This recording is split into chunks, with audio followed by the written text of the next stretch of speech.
কেন, আল্লাহ সমস্ত মুসিবত থেকে আমার সন্তানকে বাঁচায়। ওই যুবক ডাকতে বলে, আল্লাহ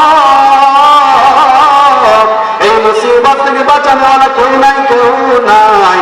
আল্লাহ ওই আমলটা যদি আমার মা বাবার খেদমত করেছে, আল্লাহ ওই খেদমতটা যদি তোমার পছন্দ হয়,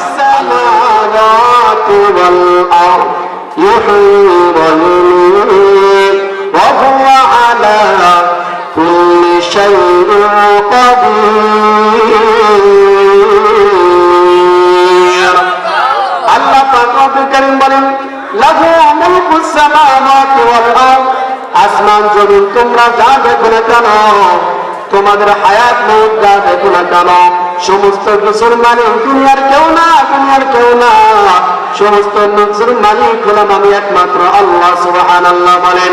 ও ভাইরা আমার, বন্ধুরা আমার, আশরাফ আলী থানভী বলেন, এক নম্বর পুরস্কার হলো যে সন্তান মা বাবার খেদমত করবে, ওই সন্তানের জন্য প্রথম নাম্বার পুরস্কার হলো আল্লাহ পাক রব্বুল কারীম ওই সন্তানের হায়াত বাড়াইয়া দেবে।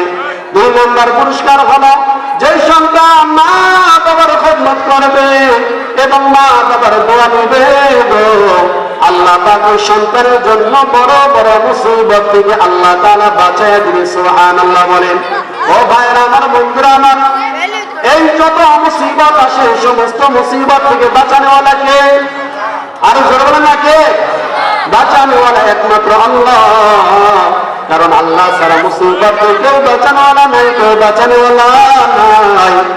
মা বাবার দোয়ার কারণে কিভাবে মুসিবত থেকে বাঁচে, আমি একটা অল্প সময় উদাহরণ দেব। আল্লাহর পয়গম্বর তিনি সাহাবায়ে কিরাম বর্ষা আল্লাহ নবী বললেন, সাহাবায়ে কিরামের দল পরবর্তী জমানার মধ্যে তিনজন যুবক ছিল। তিনজন যুবক সফরে বের হয়েছে। চলতে চলতে বহুদূর যাওয়ার পর রাত্র হয়ে গেল। রাত্র হয়ে যাওয়ার পর ওই যুবকগুলো তার একটা গুহার মধ্যে আশ্রয় নিল। আশ্রয় নেওয়ার পর হঠাৎ করে পাহাড়ের মধ্যে পাহাড় ধস শুরু হয়ে গেল। পাহাড় ধস শুরু হওয়ার কারণে বিশাল একটা পাথর গুহার মুখের মধ্যে পড়ল। গুহার মুখের মধ্যে পড়ার পর এখন তিনজন যুবক দেখলো ভিতরে কোনো আলো বাতাস কোনো কিছুই আসে না। এখন যুবকদের জন্য বলা বলি করলাম, যে মুসিবতের মধ্যে আমরা পড়েছি ওই মুসিবত থেকে বাঁচানোওয়ালা কেউ নাই, কেউ নাই। কারণ মুসিবত থেকে বাঁচানোওয়ালা একজন আছে, তিনি কে? জোরে বলেন, আরো জোরে বলেন না, তিনি কে? ওই যুবক বলা শুরু করলো, এই মুসিবত থেকে বাঁচানোওয়ালা কেউ নাই, কেউ নাই।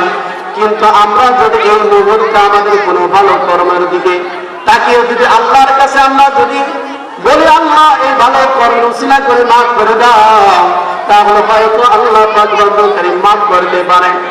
এই কথা বলার পরে এক যুবক বলল, আল্লাহর কাছে হাত তুলে বলো, আল্লাহ ও দয়ার মালিক আল্লাহ, আজকে আমরা এই গুহার মধ্যে পড়েছি যেখানে আলো বাতাস কোনো কিছুই নেই। এই মুহূর্তে আমাদের মৃত্যু ছাড়া কেউ নাই, কেউ নাই। ও আল্লাহ, তুমি বাঁচানোওয়ালা আল্লাহ, এই মুহূর্তে মুসিবত থেকে তুমি বাঁচাইতে পারো। আল্লাহ তোমার কাছে আমি একটা আবদার জানি, আল্লাহ দুনিয়ার বুকে আমার মা বাবা ছিল, আমার মা বাবা বৃদ্ধ ছিল, আমার ছোট ছোট বাচ্চা ছিল, যে বাচ্চাগুলোকে আমি দেখাশোনা করতাম। আর আমি ছিলাম রাখাল, সারাদিন কাজকর্ম করে আমি সন্ধ্যার সময় বাড়ির দিকে আসতাম। আসার পরে আমার মা বাবাকে খাওয়াইতাম। আমি নিজের হাতে গরু থেকে আমি দুধ গ্রহণ করে আমার মা বাবাকে খাওয়াইতাম। যখন সন্ধ্যা হয়ে গেল, ওই যুবক বললেন, একদিন আমার আসতে দেরি হয়েছে। যে দেরি হওয়ার কারণে এদিকে আমার মা বাবা ঘুমিয়ে পড়েছে। ওই মুহূর্তে আমি যখন ঘরে আসলাম, আসার পরে দেখি আমার মা বাবা ঘুমানো। তখন আমি গরুর দুধ গ্রহণ করে আমি সুন্দর করে জাল দিলাম। জাল দেওয়ার পরে আমি মা বাবার কাছে দেখলাম মা বাবা ঘুমানো। এখন আমি মনে মনে ভাবলাম, আমি মুহূর্তে যদি আমার মা বাবাকে ডাকবে তাহলে আমার মা বাবার ঘুম ভেঙে যাবে, আমার মা বাবা কষ্ট পাবে। এই কারণে আমার মা বাবাকে আমি ডাক দিলাম না। এইদিকে আমার ছোট ছোট বাচ্চাগুলো আমাকে বলে, বাবা আমাদের ক্ষুধা লেগেছে, বাবা আমাদের একটু দুধ দাও, আমাদেরকে একটু দুধ দাও। ওই ব্যক্তি বলে, আল্লাহ, আমার মনে হয়েছে আমার মা বাবাকে না খাওয়াই আমার সন্তানদেরকে খাওয়াবো না, এই কারণে আমার মা বাবার ঘুমের জন্য আমি অপেক্ষায়। এইদিকে আমার সন্তানগুলো কাঁদতে কাঁদতে আমার সন্তানগুলো ঘুমিয়ে পড়ল। পড়ার পরে আমার মা বাবার সামনে যখন দুধ নিয়ে দাঁড়ানো, আমার মা ঘুম ভাঙতে ভাঙতে যখন সকাল হলো, আমার মা বাবার ঘুম ভাঙলো। ঘুম ভাঙার পরে আমার মা বাবা আমাকে বললো, সন্তান তুমি এখন কেন দাঁড়ানো? আমি আমার মা বাবাকে বলেছিলাম, বাবা, আমি এখানে দাঁড়ানো তোমাকে দুধ পান করার জন্য, আমি এখানে দাঁড়ানো, আমি তোমাকে দুধ পান করার জন্য এখানে বসিয়েছিলাম। তখন আমার মা বাবা জন্য দোয়া করেছিল, আল্লাহ, আমার সন্তান যত মুসিবতে পড়ে না কেন, আল্লাহ সমস্ত মুসিবত থেকে আমার সন্তানকে বাঁচায়। ওই যুবক ডাকতে বলে, আল্লাহ, এই মুসিবত থেকে বাঁচানো কেউ নাই, কেউ নাই। আল্লাহ, ওই আমলটা যদি আমার মা বাবার খেদমত করেছে, আল্লাহ, ওই খেদমতটা যদি তোমার পছন্দ হয়, আল্লাহ, ওই খেদমতের উসিলা করে আল্লাহ এই গুহার মধ্যে জল বড় পাথর করেছে, আল্লাহ, এই পাথর থেকে আমাদেরকে আল্লাহ তুমি মুক্ত দিয়ে দাও।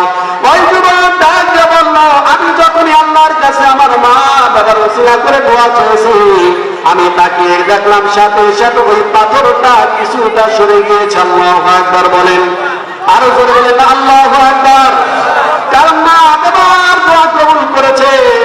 আশরাফ আলী থানভী রহমাতুল্লাহি আলাইহি বলেন, যে সন্তান মা বাবার খেদমত করবে, এই খেদমত করার কারণে আল্লাহ তার সন্তান থেকে বড় বড় মুসিবত থেকে বাঁচাবে। কি আরো জোরে কে? 2 নাম্বার হলো পুরস্কার হলো সন্তান যদি মা বাবার খেদমত করে বড় বড় মুসিবত থেকে বাঁচায়। কারণ দেখবেন, আমরা যখন বাহিরে যাই, এদিকে বিদ্যুৎ চমকাইতেছে, বৃষ্টি হইতেছে, এদিকে ঘরের মধ্যে মা, আল্লাহর ফয়সালা এই ব্যক্তির উপর, আব্দুল্লাহর উপর কি করো, খাড়া খাড়া, আর এদিকে মা বলে, আল্লাহ, বাহিরে বিদ্যুৎ চমকাইতেছে, আল্লাহ, আমার সন্তান বাহিরে, আল্লাহ, আমার সন্তান উপর খাড়া থেকে হেফাজত করো। ফেরেশতারা খাড়া নিয়ে কি হাজির। এখন ফেরেশতারা বলে, আল্লাহ কি করবো? মা দোয়া করছে যেন খাড়া না পড়ে। আল্লাহ বলে, মা খাড়া দোয়া করেছে, খাড়া কি করো, তাল গাছের মধ্যে ফালাও, ওই সন্তানের উপর ফালাও না। সুবহানাল্লাহ। কারণ মা কত দরদি আর কেউ আছে? আরো জোরে বলে না, কেউ আছে? কারণ মার মতো দরদি কেউ নাই। আজকে শ্বশুর বলেন, শাশুড়ি বলেন, সবকিছু স্বার্থ আছে, মা বাবার কোনো স্বার্থ নাই, ঠিক কিনা? আজকে আপনার টাকা নাই, পয়সা নাই, দেখবেন আপনাকে শ্বশুর বাড়ি কেউ চেনে না। আজকে একটু টাকা যদি না পায়, শ্বশুর বাড়ি চেনবে না। আর মা বাবার টাকাও লাগে না, পয়সাও লাগে না, প্রতিবন্ধী হলো মা বাবা পালে, ঠিক কিনা? আরো জোরে বলেন না কেন, ঠিক কিনা? আজকে সমাজের মধ্যে আজকে কিছু কুলাঙ্গার রয়েছে, যে কুলাঙ্গার গুলো তাদের মা বাবা খেদমত করে না, ঠিক কিনা? আরো জোরে বলেন, ঠিক কিনা? এই কারণে আশরাফ আলী থানভী রহমাতুল্লাহি আলাইহি বলে, 2 নাম্বার পুরস্কার হল আল্লাহ বড় বড় মুসিবত থেকে বাঁচায়। 3 নাম্বার পুরস্কার হলো যে সন্তান মা বাবা খেদমত করবে, আল্লাহ তার প্রত্যেকের মোট সন্তানকে ইজ্জতের চেয়ারে বসায়। সুবহানাল্লাহ বলেন, আরো বলেন সুবহানাল্লাহ। দেখবেন আমাদের সমাজের মধ্যে অনেকে আছে, টাকা নাই, পয়সা নাই, কিন্তু আল্লাহ বড় চেয়ারের মধ্যে বসে, ঠিক কিনা? দেখবেন টাকা নেই, পয়সা নাই, যোগ্যতা নাই, আল্লাহ দেখবেন মসজিদের কি করে সভাপতি বানায়। টাকা নাই, পয়সা নাই, দেখবেন মাদ্রাসার সভাপতি বানায়। টাকা